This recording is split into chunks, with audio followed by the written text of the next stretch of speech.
saber si me están escuchando.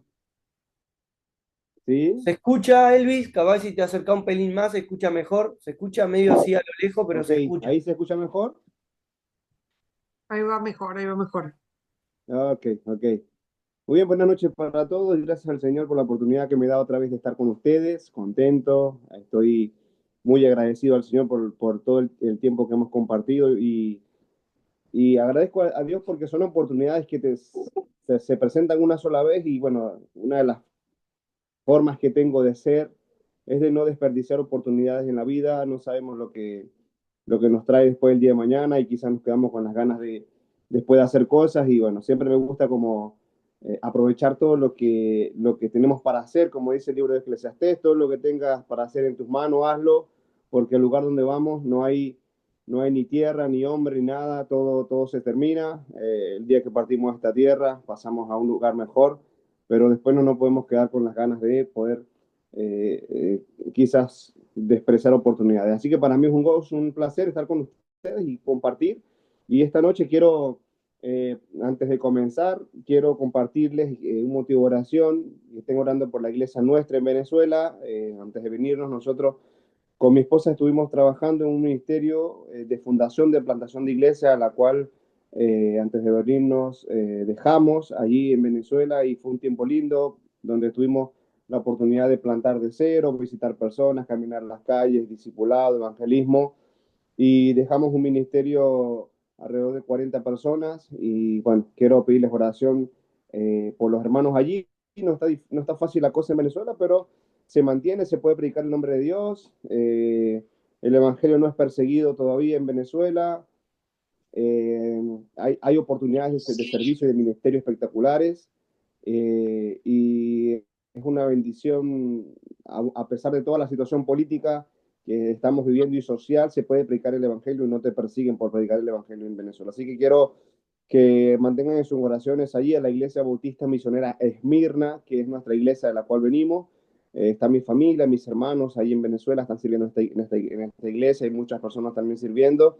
Y bueno, que Dios les dé la oportunidad de seguir avanzando, de seguir eh, teniendo la oportunidad de seguir creciendo espiritualmente a pesar de todas las cosas que suceden allí. Orar por ellos para que Dios les mantenga firme en la fe, para que estén convencidos siempre del evangelio en el cual creen, para que Dios les sostenga económicamente, físicamente, también a ellos ahí. Y bueno, y nosotros desde acá, con nuestros hermanos en Cristo, podamos siempre recordarles allí a ellos en Venezuela, a nuestra iglesia amada, a la cual nosotros estamos allí. Solamente quería compartirles este motivo de oración antes de entrar otra vez aquí al capítulo 16, el cual estamos cerrando. Sin saberlo, Dios me dio la oportunidad y el privilegio de cerrar acá el libro. Muchas cosas interesantes que podemos mirar o escuchar o ver allí en este precioso libro y para mí es un placer poder nuevamente compartir con ustedes. El capítulo 16 de Romanos va a comenzar haciendo una lista de personas que trabajan en la iglesia. Antes, en el capítulo 15, había hecho algunas menciones de personas que quizás estaban allí dentro de la iglesia, pero se enfocaba mucho más en el hecho de que podamos atendernos o sostenernos unos a los otros, recibir al débil en la fe, y justamente el capítulo 14 y el 15 fueron básicamente en esto, entre creyentes, mantenernos firmes en el hecho de recibirnos, de sostenernos unos a otros. En el capítulo 16 va a ablandar su corazón el apóstol y va a hacer algunas aclaraciones importantes y lo va a dividir en dos partes el capítulo 16. La primera parte, desde el versículo 1 hasta el versículo 16, va a dar una lista de creyentes y de personas que estaban en la iglesia que por supuestamente él conocía y había muchos que trabajaron con él y va a ser una lista de nombre por nombre o persona por persona para mencionar algunos que trabajaron con él, algunos que conocía, otros que estuvieron allí sirviendo junto con él. Y me llama la atención porque si yo pudiera poner un nombre a esta primera parte de este capítulo, y me acordaba de muchas cosas, me venían a mi mente de muchas escenas que he visto en mi vida, pero una de las que tengo más visibles en mi mente, soy un apasionado de las películas de guerra, me gustan las películas bélicas y todo este tipo películas de guerra, de la Segunda Guerra Mundial, de la Primera y de todas estas películas que salen así, soy fanático de estas películas. Hay una película que vi una vez y decía Los rostros de la guerra, y la película trata de todas aquellas personas que fueron a guerras, fueron a las guerras y que vivieron para contarlo, pero hacía una frase interesante, o había una frase interesante que decía, nunca vuelve el mismo que va. Y trataba de eso, la gente que va a la guerra vuelve totalmente distinta. Bueno, pensando en esto, yo si le pudiera poner un nombre a este pasaje sería los rostros del servicio cristiano. En la lista que va a hacer el apóstol, en los primeros versículos, del versículo 1 al versículo 16, voy a leer ahí algunos versículos, muestra eso, los rostros de las personas que sirven al Señor, los creyentes que están fielmente cada día sirviendo al Señor. Y muchas veces leemos la carta del apóstol Pablo y nos enfocamos solamente en las doctrinas, nos enfocamos en los problemas que él resuelve, nos enfocamos en las teorías de la gracia y de todas las cosas que él menciona allí, pero nos olvidamos de cosas tan importantes como la que señala aquí en el capítulo 16, que muestra vidas transformadas, corazones entregados al servicio del Señor. Son personas comunes que Dios utiliza para que su ministerio fluya. Por eso,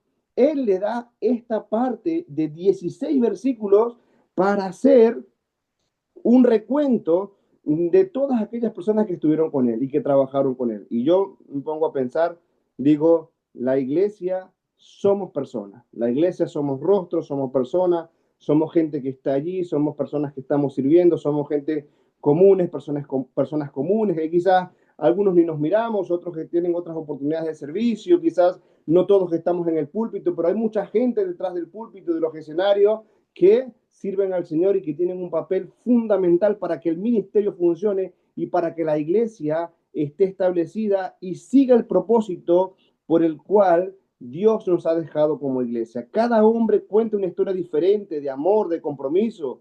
Mujeres que sirvieron al Señor, mujeres que estuvieron allí, amigos, matrimonios, unidos en una sola causa. ¿Cuál era la causa?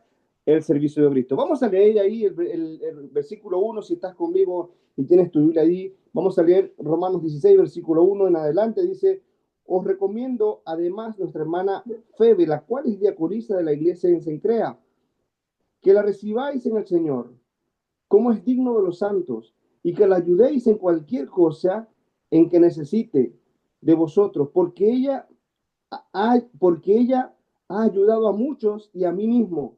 Saluda a Priscila y Aquila, mis consoladores en Cristo Jesús, que expusieron su vida por mí, a los cuales no solo yo doy gracias, sino también todas las iglesias de los gentiles. Saludad también a la iglesia de su casa. Y entonces allí empieza a hacer una lista de muchas personas que estuvieron allí dentro de la iglesia y que trabajaron con él.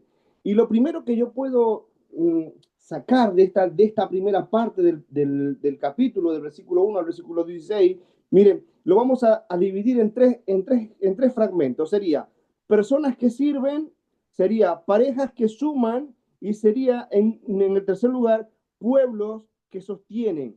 Y es interesante porque en la primera parte va a decir, os recomiendo, y da un nombre específico, y él abre su corazón para los hermanos de la iglesia. Probablemente esta hermana era una ancianita que ya tuvo muchos años de servicio al Señor, por lo que menciona allí y por lo que mencionan en otros pasajes, porque cuando tú abres tu corazón a una persona y le recomiendas decir, miren, tengan cuidado de esta persona y ayúdenla, nos hace entender que la hermana tenía un corazón grande para servir al Señor, pero que también tenía sus necesidades. Y él pone mucho énfasis en esta hermana y le dice, les recomiendo a nuestra hermana Febe, la cual es diaconisa, y sabemos que el diácono en aquel tiempo, diaconisa, lo que se conoce hoy día, es personas que servían a la gente, personas que estaban sosteniendo a personas dentro de la iglesia, personas que se dedicaban al servicio de la iglesia. Y quizás no me vuelvo loco en pensar, quizás era la que barría la iglesia, quizás era la que estaba allí con las meriendas, quizás era la que trabajaba con los niños, quizás era la que estuvo por allí trabajando en clasecitas de niños, y era una mujer que estuvo siempre ocupada. Y él les dice, reciban en el Señor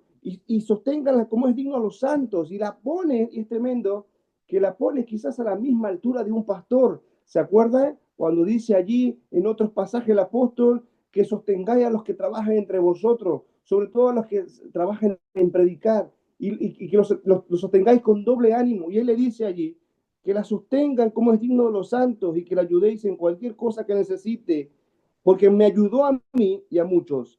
Ella representa el corazón genuino, era una diaconisa que servía fiel y ayudaba a muchos, incluyendo al apóstol. Y es interesante que muchas veces las personas que más sirven son las que menos quieren ser reconocidas. Ella no servía al Señor y al apóstol Pablo, a la iglesia, para ser reconocida, pero el apóstol Pablo sí sabía lo que ella trabajaba. Él sí sabía en lo que ella se esforzaba, y por eso él les dice a esta persona, por favor, les pido que la atiendan y que la tengan en estima, que la valoren. Y muchas veces nos falta a nosotros, miren, como creyentes, y la iglesia ha cambiado mucho en este tiempo. Hoy día la iglesia no se pelea por la escoba, la iglesia se pelea por el micrófono y por el púlpito. La iglesia hoy día no se pelea por aquellos ministerios que quizás, yo no voy a hacer eso porque yo soy el que canto. No, yo no puedo hacer esto porque yo soy el que predico. Y es interesante que hemos quitado lo que en verdad tiene valor para el Hijo de Dios, que es el servicio del Señor. No nos peleamos hoy día por la escoba, la gente en la iglesia se pelean por el púlpito y por el micrófono. Bueno, Pablo hace el énfasis de esta hermana porque era una diaconisa, servía a la gente, ayudaba a los demás, estaba siempre en servicio a los demás. Y es interesante que lo hacía con sinceridad, hacerlo por amor, no por obligación, servir aunque nadie lo note, dar lo mejor sin esperar recompensa humana. Y para nosotros es un desafío como hijo de Dios. Usted y yo tenemos que valorar a los que sirven al Señor, pero todas aquellas personas que tienen parte dentro de la iglesia y quizás no están en el púlpito, pero aquellos que sirven al Señor y que están allí siempre, no importa lo que pase, son los que aún con lluvia vienen a la iglesia, son los primeros que están para servir en los ministerios, son los primeros que quizás no tienen mucho para dar, pero tienen un corazón grande, y su amor hacia Dios les lleva a hacer ministerios que quizás otros no estaríamos dispuestos. Dios valora el servicio cuando nace del corazón. A veces pensamos que solo los que predican o cantan o sirven son los que merecen ser reconocidos, pero lo que Dios busca muchas veces es creyentes que valoren todas las áreas del ministerio dentro de la iglesia. El servicio sincero no busca aplausos, sino agradar a Dios. Y Pablo, miren, se toma estos dos versículos solamente para una persona. Les dice, a esta persona quiero, por favor, les pido que la mantengan, que la sostengan, porque me ayudó mucho y también ha ayudado a la iglesia. Miren, yo no sé si ustedes en su iglesia, ahí en la iglesia, tienen a una Febe. La verdad no lo sé. No sé si usted tiene a una hermana Febe que tenga estas características, pero si la tiene, le animo a que la valore. Si tienen una Febe dentro de la iglesia, valórenla, ayúdenla, estén siempre atentos, porque muchas veces esta gente no te va a pedir ayuda. Tiene necesidades, pero muchas veces aún con sus necesidades, vaya ayuda a otro. Si usted la tiene dentro de su iglesia, cuídela, ámela y ayúdela. Número 2, parejas que suman. La iglesia está compuesta por personas, pero también por familia. Y dice su palabra en un pasaje que él toma nombre de todas las familias que están en la tierra. La iglesia está compuesta por familia, y esta iglesia en específico era una iglesia que estaba compuesta por muchas familias. Y en segundo lugar, va a mencionar en el versículo 3 y 5, del 3 al 5 va a decir, saludad a Priscila y Aquila, mis consoladores en Cristo Jesús, mis colaboradores en Cristo Jesús, que expusieron sus vidas por mí, a los cuales no solo yo doy gracias, sino también todas las iglesias de los gentiles. A estos también va a ser una mención especial porque era un matrimonio que estaba dentro de la iglesia y que servía al Señor. La iglesia está compuesta por matrimonios que sirven al Señor, que están dispuestos a hacer todas las cosas, a unas más complicadas para que el ministerio continúe. Era un matrimonio ejemplar, era un matrimonio que abrió su casa para que la iglesia funcionara ahí. Trabajaron junto con Pablo en la obra, y hasta arriesgaron su propia vida en nombre del apóstol Pablo y en nombre del Señor Jesús. Por eso también él, miren, por eso también él va a dar una mención especial a este matrimonio, a esta pareja que estaba sirviendo al Señor y que eran de bendición para él. Y en estos días, déjame contarte algo, mira, el año pasado tuve la oportunidad de estar en un campamento, me invitaron a una iglesia en Pacheco, me invitaron a una iglesia en Pacheco y tuve la oportunidad de ir a, a predicar en el campamento de jóvenes. Esta iglesia sufrió una ruptura porque, bueno, hubieron personas que hablaron del pastor y dijeron que el pastor había tenido un encuentro amoroso con otra mujer y todo lo demás. Bueno, yo quise ir para ver cómo estaba toda la cuestión allí. De hecho, me junté con él y él me dijo que no pasó nada, él estaba con su esposa hoy día. Pero, ¿sabes qué me llamó la atención? Encontrarme a una Aquila y Priscila ahí en la iglesia. ¿Sabéis? Más de la mitad de la iglesia se había ido por rumores, nada confirmado. Hasta hoy día todos son rumores, nada confirmado. Pero me encontré dos ancianitos, dos viejitos, miren, que estaban en un campamento de jóvenes. Eran los que cocinaban, eran los que limpiaban las habitaciones, eran los que llevaban a los jóvenes, eran los que estaban tocando la música porque eran músicos, eran los que estaban allí siempre dispuestos a todas las cosas y me quedé impresionado. Solamente estos dos viejitos estaban moviendo todo el campamento. Gente como esa hace, o matrimonios como esto, era un matrimonio, son los que sostienen la obra del Señor. Y el apóstol les va a decir a los hermanos, mire, estos matrimonios son los que necesitamos dentro de la iglesia. Gente que está dispuesta a servir, pero en familia. No hay nada más lindo que servir al Señor en familia, en matrimonio. Y creo que la sociedad se sostiene con la familia, pero aún más, la iglesia se sostiene con los matrimonios fieles que sirven al Señor juntos. Y por eso el apóstol va a hacer un renombre también ahí a este matrimonio que abrió su casa, que sostuvo personas, que la gente venía a sus casas para escuchar palabras de Dios, que quizás aconsejaban a otras personas y estaban ahí siempre dispuestos. Gente, matrimonios que sirven al Señor con sacrificio. Ahora, ¿qué es servir al Señor con sacrificio? ¿Qué implica esto?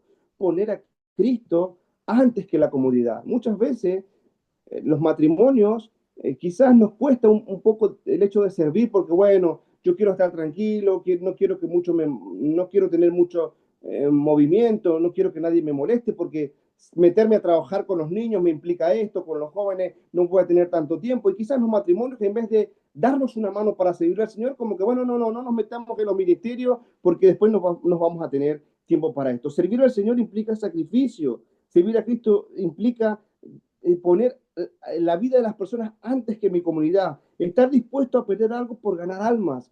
Estoy dispuesto a perder mi tiempo de comunidad, estoy dispuesto a perder tranquilidad, espacios que quizás no los voy a tener, pero ¿por qué? Por ganar almas, son las personas que Dios necesita. Fortalece, trabajar juntos fortalece la fe de otro. Cuando el mundo, mire, cuando el mundo y la gente que no conoce al Señor ve hacia adentro de nuestra iglesia y ve matrimonios que se aman, que tienen a sus hijos en sujeción, que tienen sus casas ordenadas y que viven vidas piadosas, eso es más testimonio para el mundo y eso hace que la iglesia se mantenga fiel y firme ante todos los ataques que Satanás está enviando.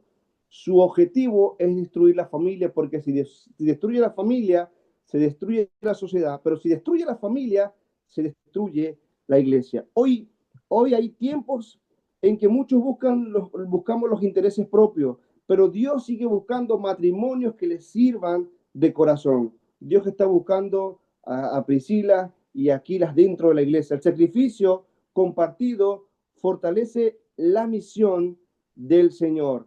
Y esto sería nuestro segundo punto. Ahora, nuestro tercer punto acá en esta primera parte, pueblos que sostienen. Miren, ahí, desde el versículo 6 hasta el versículo 16, terminando la primera parte del capítulo, el apóstol hace una mención de 25 nombres dentro de la iglesia. 25 personas, hombres y mujeres comunes y fieles, gente quizás como tú y como yo. Él ahí hace, subraya ahí en su inscripción y lo que hizo en su relato, menciona 25 personas dentro de esta sola iglesia.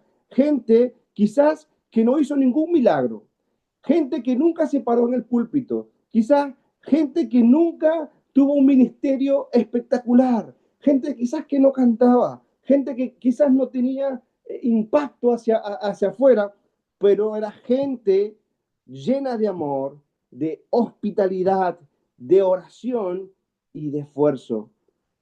Lo más importante de todo esto, miren, es el corazón con el que yo sirvo al Señor. ¿Sabes que yo prefiero estar en una lista de gente común y no en aquellos de renombre? ¿Sabes que muchas veces tiene más valor y quizás la iglesia se sostiene con aquellas personas que quizás no son muy común para verse, pero que sostienen la iglesia porque son los primeros que están para servir, para ayudar y para hacer los trabajos que quizás otros no estaríamos dispuestos a hacerlo? Y es hermoso lo que el apóstol Pablo hace acá, porque hace la mención de personas que quizás nunca más salieron en otro libro y en sus cartas. Quizás nunca hizo mención Pablo de estas personas, pero las nombró por su nombre. Y ahí dice Andrioco, Junias, y hay Peneto, y varios nombres que quizás para nosotros hoy día sería el Juancito, el hermano, el otro, pero él los menciona porque eran gente que estaba dispuesta a servir al Señor y servían con solidaridad.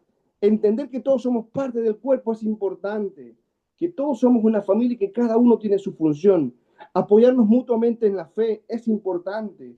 Ser sensibles a las necesidades de otros es importante. Y por eso él hace esta lista. Miren, hoy en estos días, en toda la actividad que hemos tenido de Billy Graham, que ahí me conseguí algunos hermanos, escuché una frase del reverendo Franklin. Él dijo en una de sus predicaciones, dijo, la iglesia no crece con creyentes de otras iglesias, crece con inconversos convertidos a la fe. Ahí es el crecimiento de la iglesia. Y muchas veces el hecho de ser sensibles a las necesidades de otro va a hacer que nuestra iglesia se llene de inconversos, no de gente que ya conoce el Evangelio y que esto más adelante va a traer un conflicto, ¿no?, dentro de la misma iglesia. Y es interesante que él va a decir allí en el relato, todas estas personas sirvieron al Señor y sirven al Señor, pero lo hacen con amor, lo hacen con compasión, con sensibilidad, lo hacen con mucho cariño para que la iglesia se sostenga. La iglesia crece no solo por los grandes líderes, sino por los muchos anónimos que sirven con amor. El reino avanza cuando los creyentes sirven de hombro a hombro. ¿Cuál es el desafío para esto? El desafío es este: somos un solo cuerpo. Tanto las personas como los matrimonios y como el pueblo somos un solo cuerpo.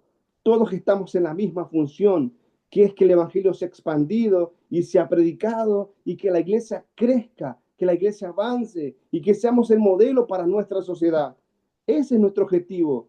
Pero, pero lo más interesante que podemos notar acá, miren, yo no sé si usted lo puede leer conmigo, pero evidentemente esta iglesia en Roma, a pesar de todo lo que tenía, porque comenzando los capítulos 1 en adelante es una situación muy difícil, persecución y todo lo que habían sufrido, pero esta era una iglesia activa, gente que se juntaba en las casas, gente que abría sus puertas para que vinieran y se hicieran servicio, gente que estuvo allí siempre al servicio del Señor, gente que estaba trabajando todo el tiempo para que el ministerio crezca. Y este es el mejor desafío que podemos tomar el ejemplo de los hermanos allí en Roma. Por encima de todo y de la opresión y de todo lo que había, era una iglesia que estaba activa. Dios busca personas sinceras, parejas sacrificadas, pero también busca pueblos solidarios. La segunda parte del capítulo, allí desde el versículo, la segunda parte del capítulo 16, desde el versículo 17 en adelante, hay otro tema. Y el tema es cuidando el corazón de la iglesia. ¿Por qué? Porque va a comenzar diciendo esto: mas os ruego, hermanos, que os fijéis en lo que causa divisiones y tropiezo contra la doctrina que vosotros habéis aprendido y que os apartéis de ellos. ¿Por qué? Porque ciertamente habían personas creyentes que estaban tratando de pervertir el mensaje de la iglesia. Y miren, los peligros más difíciles que puede tener una iglesia hoy día no son los ataques de afuera, no son los ataques que vienen de afuera, son las grietas que se forman dentro de la iglesia. Los peligros que podemos hoy día decir que son más dañinos dentro de la iglesia son los mismos conflictos que se presentan dentro de la iglesia. Las grietas que se van haciendo por diferentes pensamientos, por ideas que se quieren implantar, por un pensamiento que yo quiero allí que se ejecute, por diferencias que hay dentro de la misma iglesia. Pero miren lo que dijo un gran predicador del Señor. Satanás nunca destruye una iglesia con persecución desde afuera, sino con corrupción desde adentro. Y hay tres cosas que va a señalar ahí. Ya me queda poco tiempo y solamente quiero mencionártelas. Número uno, ahí en el versículo 17 dice: mas os ruego, hermanos, que os fijéis de los que causan divisiones y tropiezos. Y allí la palabra clave es discernir a los divisores. Os ruego que os fijéis en los que causan divisiones. Y la palabra discernir es ver más allá de las apariencias. El peligro no es que la iglesia abandone la verdad de repente, sino que comience a diluirla.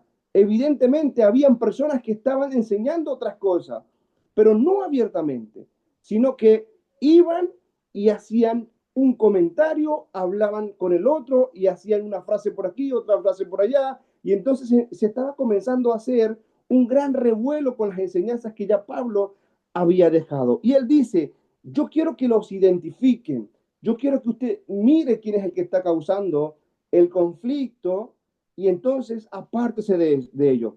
Cuando les comenté hace un momento que la iglesia no crece con creyentes de otras iglesias, esto es uno de los grandes problemas que hay en muchas iglesias. Cuando vienen creyentes de otras iglesias, vienen con sus pensamientos, doctrinas y filosofías e ideas. Y muchas de estas personas quieren implantar sus ideas dentro de la iglesia. No está mal que gente venga de otras iglesias para nuestras iglesias, pero lo más importante es que nuestra iglesia tenga una fe firme, que haya gente que esté unida, personas que estén unidas y que sean creyentes muy firmes en la fe y que no escuchen ideas que otros traigan. Una de las iglesias en las cuales estuve ahí en Venezuela hoy día está enfrentando una gran situación. ¿Por qué? Porque vino un pastor y empezó a predicar que Jesucristo no es Dios.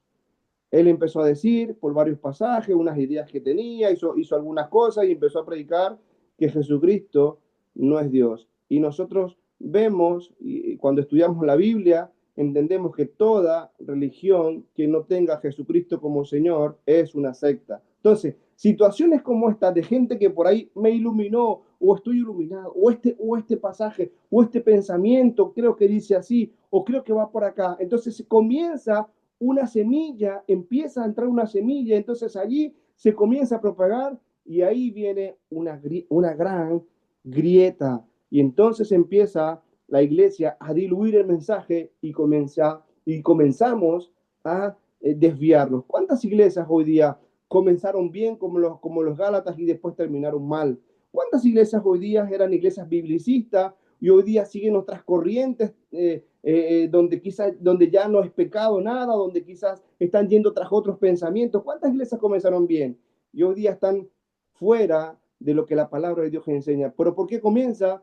Por pensamientos, por personas y por ideas que se dejan implantar dentro de la iglesia. Número dos, apartarse de los engañadores. Miren, cuando ya lo identifico, ya identificamos al que está causando divisiones y haciendo comentarios. Bueno, el apóstol dice: apartéis de ellos, porque tales personas no sirven a nuestro Señor, sino a sus propios vientres. Y Pablo es claro: no basta reconocer al falso maestro, hay que mantener distancia con ellos. Él dice: no solamente conózcanlo, sino que hay que mantener distancia. ¿Sabes? Interesante, y esto es una idea, un consejo de mi parte. Toda iglesia cristiana bíblica tiene que tener su declaración de fe siempre a la mano, siempre estudiarla. Nosotros hacíamos en nuestra iglesia antes de venirnos. Todos los años comenzamos desde el mes enero, febrero y marzo, 3 meses, todos los años, estudiando nuestra declaración de fe. Lo que creemos, por qué lo creemos, cuáles son nuestras bases, por qué lo creemos, por qué lo decimos, de dónde lo sacamos, y ¿por qué? ¿Qué es lo que pasa? La iglesia se va renovando muchas veces. Hay gente que viene, gente que va, y muchas veces esta gente que escuchó nuestra enseñanza y sabe lo que creemos, como se va o crece, ya no sabe mucho, entonces es más fácil cuando viene un divisor, cuando viene un engañador, más fácil manipular a aquellos que quizás no conocen lo que creemos. Entonces, cada año es necesario que la iglesia vuelva a mirar, a estudiar sus principios bíblicos en lo que cree. Y así la iglesia se va renovando. Y eso es lo que el apóstol Pablo les estaba diciendo. Identifíquenlo, pero aléjense. Y número 3, descansar en el Dios de poder. Miren, el versículo 19 dice, porque vuestra obediencia ha venido a ser notoria a todos, así que me gozo de vosotros porque quiero que seáis sabios para el bien e ingenuos por el mal. Y el Dios de paz aplastará en breve a Satanás. Usted y yo debemos descansar en el Dios de poder. Él es el único que tiene el poder para destruir todo lo que está en contra del Evangelio. Ahora, el ejercicio que usted y yo tenemos que hacer y lo que el apóstol estaba diciendo, ustedes tienen que mantenerse firmes, alejarse, identificar el problema, identificar los divisores, alejarse, porque después a esos divisores que ya están engañados y que ya su lugar es el juicio eterno, en breve, diciendo el apóstol Pablo, cuando él venga por segunda vez, aplastará a todos, los eliminará a todos. Pero mientras esto no pase y estemos acá todavía en la tierra como iglesia, tenemos la obligación de estar firmes en la fe, teniendo el discernimiento, nuestra mente sensible para saber dónde está el tropiezo, identificarlo, y no solamente eso, sino alejarnos. La victoria le pertenece a Dios, la unidad de la iglesia es una señal de triunfo. Descansar no en nuestro esfuerzo, sino en la promesa de que la verdad prevalecerá. Las 3 palabras que el apóstol aplica acá en este pasaje: discierne, apártate y descansa. Miren, la iglesia es el cuerpo de Cristo. No es un club social, no es un refugio de emociones. La iglesia es donde el pueblo de Dios va a ir a conocer la verdad del Evangelio, a ser edificado, a mantenernos en unidad y a hacer todo lo que esté a nuestro alcance para que el Evangelio sea propagado, para que el Evangelio alcance. Miren, la santidad y la verdad no son amigas del amor, es su exposición más pura. Usted y como yo, como hijo de Dios, debemos mantenernos firmes en la fe. Te animo primero a que puedas estar en esta lista, como escuchamos ahí al principio. Si alguna vez hay alguna mención, bueno, que tu nombre esté allí. Yo como buen futbolero siempre escucho esta frase cuando jugamos a la pelota. El técnico siempre decía, los delanteros siempre tienen que aparecer en la foto. Haga el gol o no lo haga, pero siempre tiene que estar ahí, donde tiene que estar, en el área, tienen que aparecer en la foto. Bueno, los creyentes, los verdaderos creyentes, siempre debemos estar allí, donde está el servicio. En la foto de la iglesia siempre tenemos que estar allí, donde se ejecuta el verdadero amor. Ahí tenemos que estar, aparecer en esa foto, como aparecieron estos 25 y como aparecieron los otros. Después, discernir el que está hablando mal, apartarnos de ellos y descansar en el Dios de poder. Les animo como iglesia a atesorar las verdades de la palabra de Dios, a avanzar más y a que sea una iglesia, que sea un motor, que sea unido y que siempre esté dispuesta a ir por más, olvidando el resentimiento, el orgullo, la soberbia, que no haya nada de estas cosas dentro de la iglesia, sino que haya amor, haya unidad y que esta iglesia impacte al mundo porque hay gente y creyente que sirven al Señor y que también sus vidas muestran que Dios está en ustedes. Les animo a ser fieles, a seguir adelante y que pueda ser una iglesia que alcance a muchos perdidos. Amén. Permítame orar y terminamos. Padre amado, gracias por la oportunidad que nos das de poder exponer tu palabra. Gracias por este tiempo que me permites dar la oportunidad darme la oportunidad de ser fiel siempre para exponerla, Señor.